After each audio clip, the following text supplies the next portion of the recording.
morning everybody, good morning Philippines, good morning world. Today is, anong araw ngayon? Webes. Thursday at tagaktak ang pawis dahil alam niyo sa umaga ay nagmo-move tayo, exercise and everything, yung mga chores, pagluluto ng breakfast at ito na buo kong breakfast. Yung fried rice ko ay sinunog ko yung garlic, gustong gusto ko kasi yung amoy ng garlic, kaya huwag nyo nung pansinin yan, sinasadya kong sunugin yan para mangamoy dahil ang garlic tsaka lang yan bumabango pag lutong-luto, kaya ganun ang ginawa ko. And then fried rice yan, pero alam nyo naging compact kasi pinitpit ko doon sa pan like this, ayan, at binutas ko yung dinivide ko into 4 yung 4 na eggs, 1, 2, tapos 3, 4, ganon. Nilagyan ko siya ng butas doon sa rice and then nilagyan ng itlog at ayan, tapos meron kaming cafe latte. Ang sarap ng cafe latte, wow. And then yung ating corned beef at meron ding bread at cornetto dyan, ewan ko kung sinong gustong kumain. Ayan, nakahanda na dyan.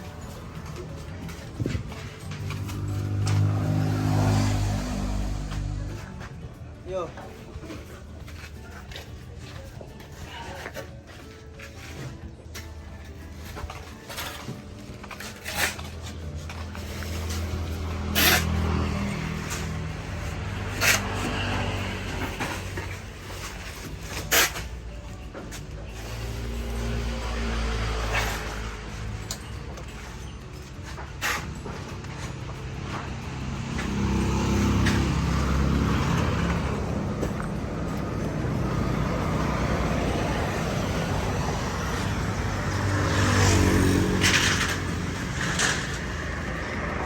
Natin tong nasa baba kasi pinaayos ko yung pinapalitada ko yung ito ito 2 rooms to guys, ito 2 rooms ito matagal-tagal na dahil ang na-proceed na trinabaho ay sa taas. May trabahante tayong bago, hindi ko pa alam kung okay ba ang trabaho, kaya tignan ko.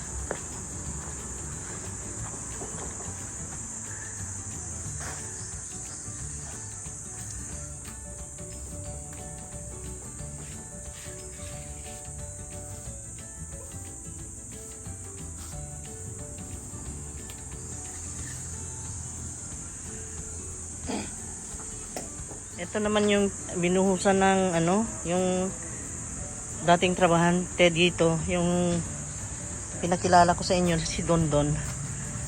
Kaso mo nga lang yun, karamihan sa trabaho yung medyo tabingi, hindi tama yung paglagay niya ng mga kabilya. Kami pa nagtuturo, kaya sabi ko, sorry, pero ayaw na namin kunin kasi nung interview, ang pakilala niya sa amin, siya ay marunong, expert, kaya yung sweldo niya ay rate ng expert, pero hindi pala siya expert. Kaya yun, lesson learned, kailangan siguraduhin na expert yung kukunin, hindi yung basta-basta lang kukuha at sabihin expert tapos yung rate ng sahod mas mataas kaysa doon sa mga helper, kalinya lang siya ng mga helper. Unfair, di ba?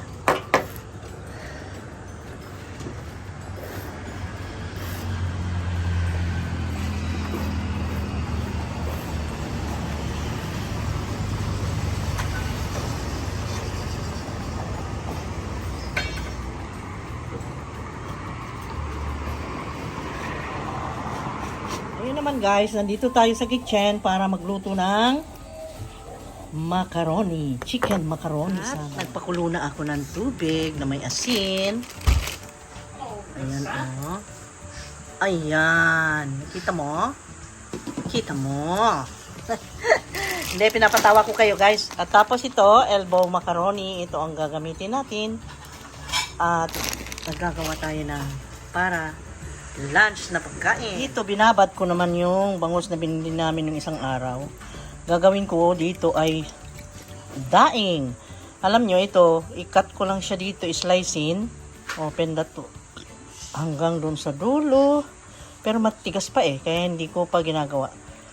Tapos, babad ko siya sa bawang, toyo, paminta, and then lemon. Yan, babad ko lang dyan. Ibabad ko siya para maging daing. And then iprito, yun na ang lunch namin. Tapos magagawa siguro ako ng salad konti na vegetable. Ayun. Yun na. Yun na ang lunch. Okay. Just like that. Okay, sure. At siya gumagawa ng lemon water namin with Lemon. cucumber. Yes. Ayan. Cucumber, yeah. Ayan.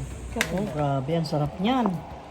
Chicken macaroni made by the brothers, Salvador brothers. Oh, wow. May cheese, may apple, may pineapple tidbits. Merong, ang mayonnaise nila is very special, ha? Yung mayonnaise nila is kakaiba. Look at this.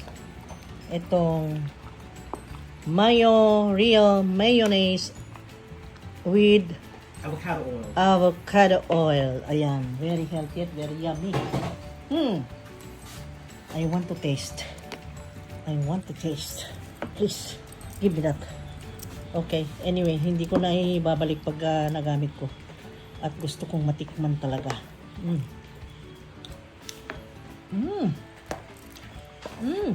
Super sarap naman, grabe. Ang linamnam. Ibang lasa, sarap. Andito sila naghalo.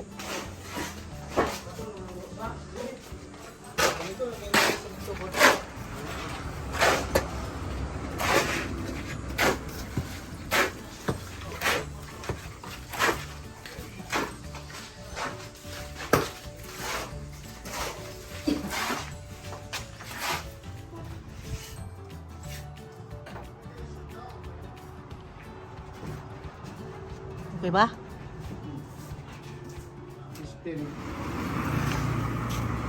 Ang init. Sobra init.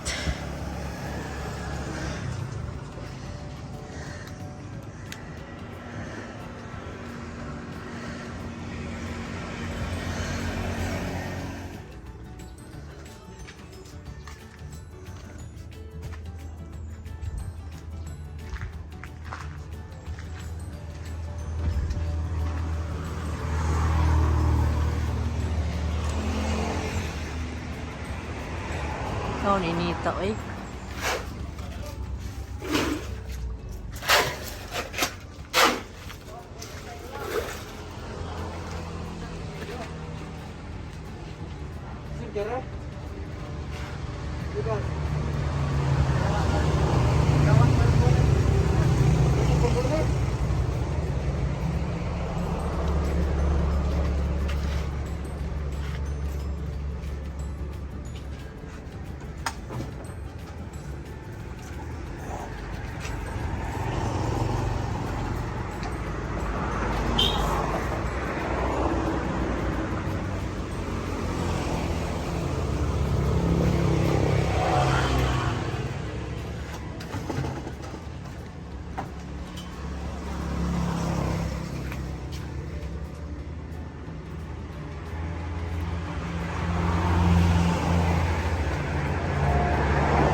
Hapon na naman. It's already 5:15 yata. Mamimili tayo ng soft drinks ng mga trabahante at saka tinapay nila. Wala nang para pang merienda nila bukas. Tapos yung gulay natin ulam, ganon. Let's go guys! Let's go! Look at the sunset guys! My God! Sunset! Oh, nagbibigay ng lakas! Ayan. Oh my God! Ang lakas ng energy na binibigay ng sun. Look at that. It's already 5:10 yata. 5:20. At tingnan nyo naman. Oh my gulay. Grabe. Tingnan nyo naman ang sunset. Ang ganda talaga naman. Talagang pinapalakas tayo ng araw, ano. Yan ang source ng ating energy, kaya hindi tayo nawawalan ng lakas. Ayan, salamat sa Diyos na nagbigay ng energy. Wow. Very nice. Let's go! Ang ganda ng sunset. Ayan, tinapay. Itong ganitong malalaki ang binili ko. Ewan, punta pa siguro ako sa bakery. And then, kulang na lang yung butter, milk, and ulam. Parang may panic buying yata. Pero may copyright kaya hindi ako makapagsalita. Dito tayo guys, ang daming namimili. Hindi ko maintindihan kung bakit. Ang haba ng pila. I don't know. Meron sigurong changes of prices. Meron sigurong warning. Kaya ganon. Marami kong mamili ang mga tao. Ako naman, bumili ng maraming tinapay. Soft drinks para sa mga trabahante. Mantika namin. Ulam na konting karne. Mixed vegetables. Hotdog, ham, bacon. Mga pang-almusal ang importante sa amin guys. Kaya, ayun. Yan ang binili ko. This is a challenge guys. Pustahan tayo. Itong Ale, hindi niya ililipat yung kanyang cart na pinaglagyan ng mga yung empty cart niya. Ganyan ang ugali ng mga tao dito. Di pa ako nakamalay ng yung magtatabi. Magtatabi talaga. Na alam naman na nandito ako nakasunod. Oh. Yung empty cart niya, dyan na lang.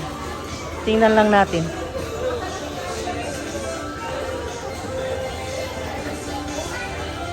See? I told you. Pabayaan na lang yung cart.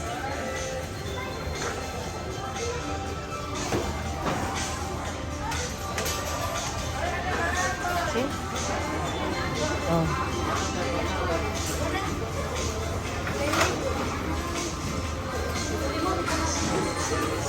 Sabi ko na nga ba hindi talaga lilipat. Never. Never happened sa mga tao dito yung itabi yung cart nila. Never happened. Pwede na akong ikuan ni ma'am. Kay mo agipot ko. See, thank you. Bait ni ma'am.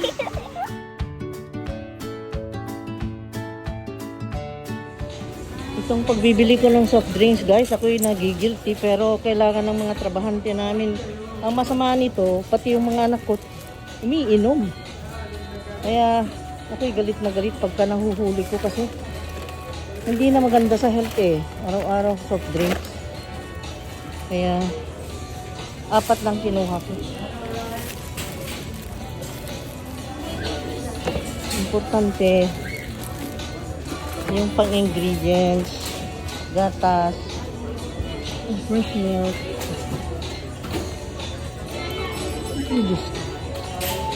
Ayan guys, yung empty cart ko, dapat yung itabing ganon kasi may nakasunod sa akin yung tama, di ba? Pero never happened to me na may sinundan akong ganon. Nagtataka lang ako guys, yung mga stocks nila katulad ng yung cheese, yung marami silang stocks na ubos. Hindi ko maintindihan kung bakit. Nagpanic buying yata. Ewan.